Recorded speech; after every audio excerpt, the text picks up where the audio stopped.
দর্শক স্বাগত জানাচ্ছি বাইতুল মুকাররমের সামনে থেকে। আমরা এই মুহূর্তে রয়েছি জাতীয় মসজিদ বাইতুল মুকাররমে। আর আজকে পবিত্র শবে বরাত, আর এই শবে বরাতকে উপলক্ষ করেই ধর্মপ্রাণ মুসল্লিরা কিন্তু এই জাতীয় মসজিদ বাইতুল মুকাররম প্রাঙ্গণে কিন্তু তারা ধীরে ধীরে কিন্তু মসজিদে আসছেন।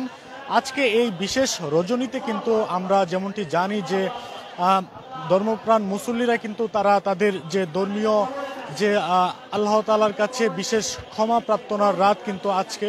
আর দর্শক আপনারা জানেন যে শবে বরাত হচ্ছে শাবান মাসের যে দিবাগত 14 তারিখের দিবাগত রাত যেটি, সেটি হচ্ছে বিশেষ এই শবে বরাত। আর এই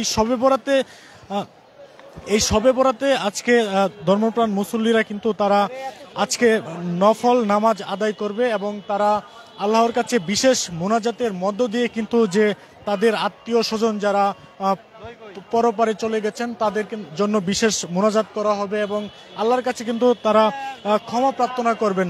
দর্শক আমরা একটু এই আজকের এই বিশেষ রাত অর্থাৎ শবে বরাতের ফজিলত সম্পর্কে আমরা একটু জানবো হুজুরদের কাছ থেকে।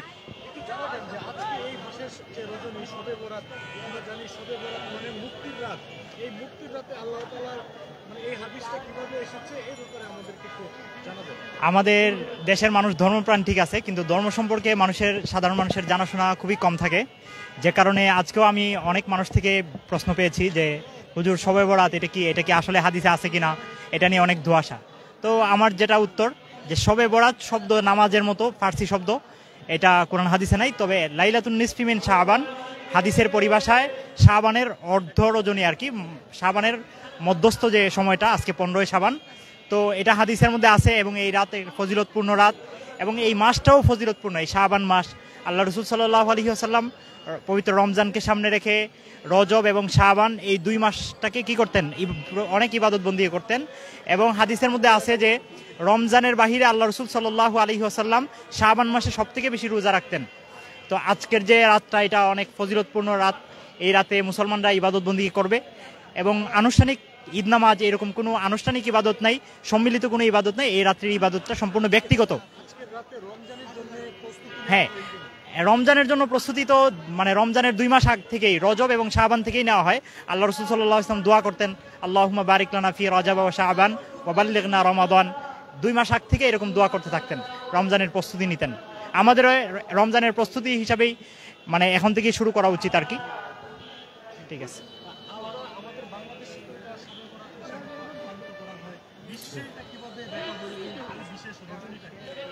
বহির্বিশ্বে তো অনেক জায়গায় পালিত হয় এবং আরব কান্ট্রি অনেকগুলোর মধ্যে পালিত হয় এবং অনেক দেশে পালিত হয় না। অনেকে আবার এটাকে মানে দলিল হিসেবে দেখায়, সৌদি আরব বা বহির্বিশ্বে আরব কান্ট্রিগুলোর মধ্যে পালন হয় না, আমাদের দেশে কেন পালন হয়। বা আমাদের দেশে যারা লামাযহাবি বা আমরা বলি যে সালাফি গরানা যারা, তারা তো এগুলো পালন করে না, বাট এরা স্বীকারও করতে চায় না। এটা একটা ইবাদত মুখর একটা রজনী, তাও স্বীকার করতে তারা রাজি না। বিষয়টা এমন আর কি।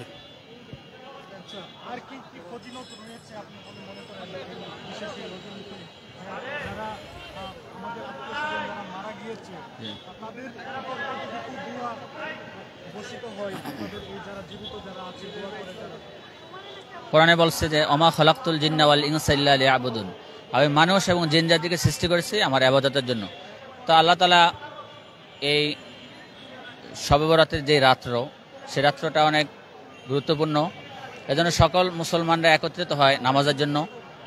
তারপরে শেষ রাত্রে আবার আল্লাহ তাআলা প্রথম আসমানে আসে। তো বান্দাদের জিজ্ঞাসা করে যে কে আসো আমার বান্দা, আমার কাছে চাও আমি তা ক্ষমা করে দেব।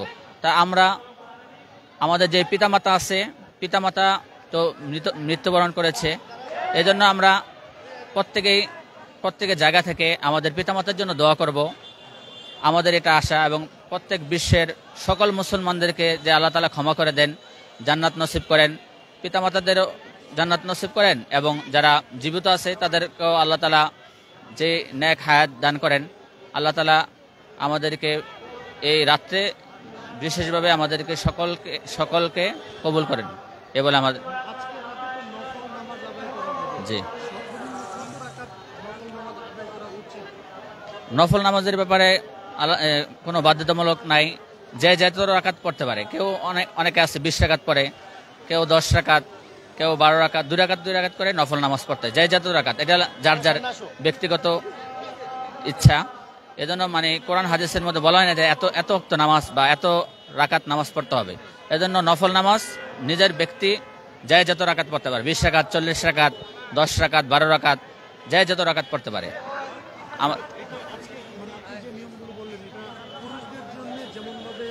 জি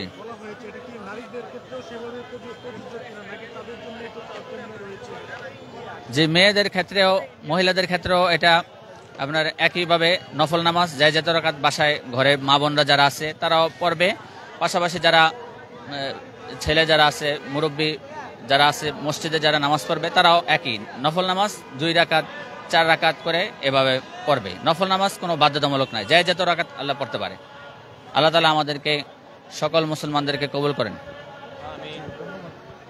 দর্শক, আমরা কথা বলছিলাম মুসল্লিদের সাথে। তারা এই শবে বরাতের পবিত্র রাতের যে তাৎপর্য, সেই তাৎপর্য কিন্তু তারা আমাদেরকে জানাচ্ছিলেন। তারা ব্যাখ্যা দিচ্ছিলেন যে আজকের এই বিশেষ রজনীতে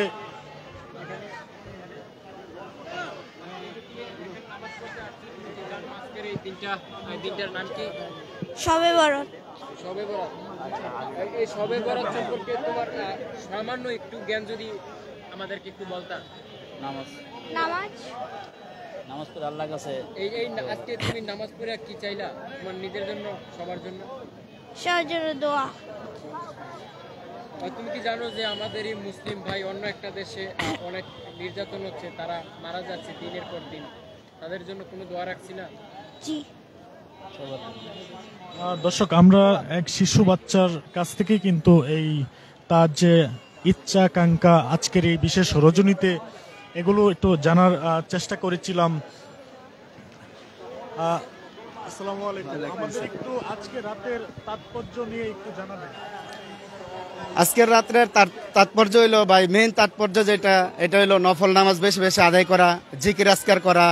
এবং হাদিস শরীফের মধ্যে আসছে যে এই রাত্রে বেশি বেশি জিকির করে আল্লাহ তাআলা সগীরা গুনাহগুলো মাফ করে দেয়। এবং আল্লাহ তাআলার কাছে কান্নাকালি করলে আমরা আল্লাহ তাআলা দুনিয়া থাকা অবস্থায় অনেক ভুল ভ্রান্তি করছি, অনেক পাপ করছি, অনেক গুনাহ করছি, এই দোয়ার মাধ্যমে আল্লাহ তাআলা আমাদের এই গুনাহগুলো মাফ করে দিবে। বিশ্বের মধ্যে নিপীড়িত যে মুসলিম দেশগুলো রয়েছে তাদের উদ্দেশ্যে কি আসলে আমরা দোয়া করি কিনা, বা তাদের কি হক আছে কিনা আমরা দোয়া করব? হ্যাঁ ভাই, তা তো অবশ্যই। আলহামদুলিল্লাহ, আমরা সাংবাদিক ভাই, আপনাদের মাধ্যমে আমরা সারা বিশ্বকে জানাই দিতে চাই, আমরা ফিলিস্তিনে এখন যুদ্ধবিরতি চলতেছে, ফিলিস্তিনে এখন আলহামদুলিল্লাহ যুদ্ধবিরতি চলতেছে। আমরা আশা করব ফিলিস্তিন যাতে একেবারে যুদ্ধ মুক্ত হয়ে যায়, একেবারে যাতে ফিলিস্তিনের মুসলমানরা স্বাধীনভাবে বাইতুল আকসার মধ্যে গিয়ে নামাজ আদায় করতে পারে, নির্বিঘ্নে নামাজ আদায় করতে পারে। আমরা সেই দোয়া করি। আজকে রাত্রে আমরা ফিলিস্তিনের মুসলমানদের জন্য দোয়া করতেছি।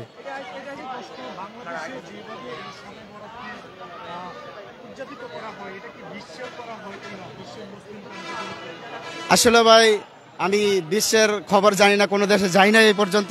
বাকি আমাদের দেশের অবস্থা যেই হয়, আমাদের ধর্মপ্রাণ মুসলমান বিশেষ করে লাইলাতুল বরাত, লাইলাতুল কদরের মধ্যে যেভাবে মসজিদমুখী হয়ে যায়, তারা যদি এমন 5 ওয়াক্ত নামাজের সময় এমন মসজিদমুখী হয়ে যেত, তো আমাদের দেশটা এমনি সোনার দেশে পরিণত হইতো ভাই। জি আলহামদুলিল্লাহ, আমি এশার নামাজের প্রায় আধা ঘন্টা আগে আসছি, আইসা একজনের আলোচনা শুনছি আলহামদুলিল্লাহ। তো এখন আমাদের বর্তমান খতিব যিনি জনাব মাওলানা মুফতি আব্দুল মালিক সাহেব, উনি বয়ান করতেছে। তো ওনার বয়ান আমি কিছু শুনছি, শুনে এখন বাড়িছি আর কি মসজিদ থেকে। আমি চেয়েছি বিশেষ করে আমার বাপ মা, তাদের জন্য দোয়া করছি, তারা দুনিয়ার মধ্যে বেঁচে আছে, আল্লাহ তাআলা যাতে তাদেরকে নেক হায়াত দান করে। এবং মুসলিম উম্মার জন্য, বাংলাদেশে যারা মুসলমান আছে সকলের জন্য আলহামদুলিল্লাহ দোয়া করছি। এবং বিশ্বের যারা মুসলমান আছে, তো হাদিসের মধ্যে আছে আল মুসলিম আখুল মুসলিম, মুসলমান মুসলমানের ভাই। এই জন্য সব মুসলমান সবার জন্য দোয়া করবে, এটা আল্লাহ রাসূলের শিক্ষা। আর এই জন্য হাদিসের মধ্যে আল্লাহ রাসূল বলছেন যে একটা মুসলমান আর একটা মুসলমানের ভাই। একটা মুসলমান কষ্ট পাইলে অপর মুসলমান অবশ্যই তার কষ্ট দেখে অন্তর ব্যথিত হইতে হইবে, নাইতো সে প্রকৃত মুসলমান না। আর আল্লাহ রাসূল সাল্লাল্লাহু আলাইহি ওয়াসাল্লাম বলছে যে মুসলমান থেকে দুনিয়ার সব থেকে আমাকে সবচেয়ে মহব্বত করতে হইবে বেশি। এই জন্য আল্লাহ রাসূলের কথা দেওয়ার মিথ্যা না, আমরা এটা অস্বীকার করতে পারবো না। যদি অস্বীকার করি তাহলে আমাদের ইমান থাকবে না। এই জন্য আমরা মুসলমান সবাই সবার জন্য এক এবং সবাই সবার জন্য দোয়া করি। এটা হলো হাদিসের মধ্যে এমনি বিশেষভাবে যা আছে সেটা হলো গিয়া শবে বরাতের দিনগুলো আসলে আমরা মুসলমান যারা আছি আমরা শবে বরাত আসলে এটা এমনি ইয়া করা বা এমনি মসজিদে উপচে পড়া এমন আর কোনো হাদিসের মধ্যে নাই আর কি, এটা যে একবারে সবাই সম্মিলিত হইয়া ইয়া করবে এমন না। আসলে এই একটা দিন হিসাবে আমরা সবাই আসি, এটা আলহামদুলিল্লাহ অনেক ভালো। বাকি আমরা অন্য অন্য নামাজগুলো যেগুলো আছে ওগুলোর মধ্যে যদি আমরা 5 ওয়াক্ত নামাজের এমন মসজিদমুখী হয়ে যাই তাহলে আমাদের এই বাংলাদেশটা সোনার দেশে পরিণত হইব। তারপর চাঁদাবাজি, রাহাজারি, খুন খারাপি, রাস্তায় যানজট এগুলি থাকবে না, এগুলি মুক্ত দেশ থাকবে আলহামদুলিল্লাহ।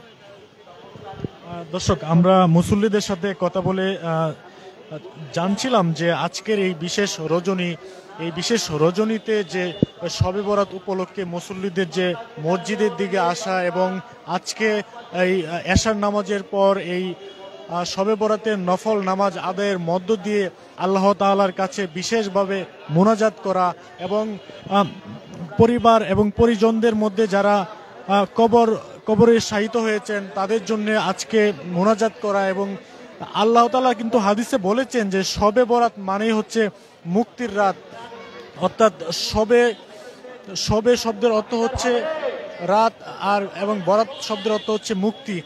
এই শবে বরাতের আজকের এই রজনীতে কিন্তু অনেক তাৎপর্য রয়েছে। আমাদের বাংলাদেশ সহ বিভিন্ন যে মুসলিম দেশগুলো রয়েছে বিশ্বের মধ্যে সবাই কিন্তু একযোগে কিন্তু আজকের এই বিশেষ রজনীটিকে কিন্তু পালন করছে। তারা এই নফল নামাজের আদায়ের মধ্য দিয়ে কিন্তু তারা আল্লাহ তাআলার কাছে বিশেষভাবে মোনাজাত চাচ্ছেন।